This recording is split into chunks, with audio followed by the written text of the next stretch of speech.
I died for 6 minutes in 2003. Heaven isn't what we think it is. With apologies to the religious, I feel my story must be shared. In 2003, when I was 15 years old, my heart stopped for 6 minutes. It happened on an ordinary afternoon, at the point in my daily routine when I walked home from the bus stop.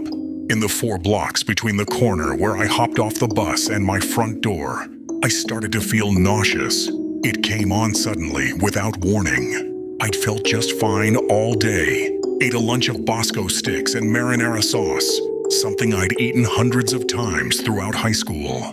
Before I had an opportunity to consider alternative causes, I broke out in a cold sweat. Then I felt the curious flutter in my chest. My heart slipped into what I later learned was an episode of ventricular fibrillation. I became breathless and collapsed. What happened next has been told to me after the fact.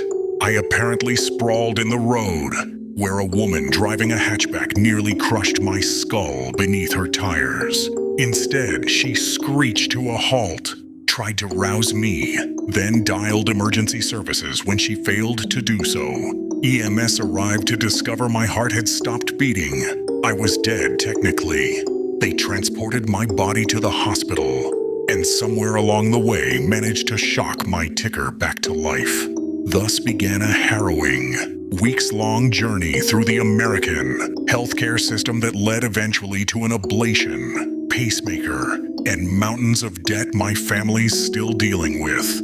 But my heart's all right, and thank fuck it is, because what I learned that day has taught me never to thank God for anything. Because for those 6 minutes, as my lifeless body traveled across the city, accompanied by 2 paramedics, working tirelessly to revive me, my soul transcended our world to visit the hereafter.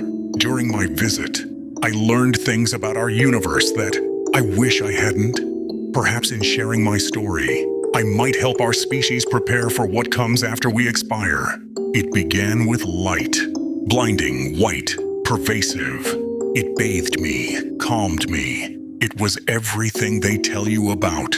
Beatific, welcoming, the stuff of spiritual experiences. I had the distinct feeling of ascent, like the light was lifting me skyward. I passed through several sets of gates, which my dizzied consciousness hardly registered. Upon reflection, I don't believe they were physical in any sense, and yet I recall the feeling of admittance, as if they might have prevented me from rising had they remained closed.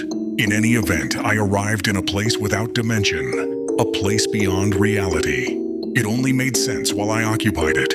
I don't believe a corporeal being can make sense of the astral plane. Something about its intangible existence defies translation.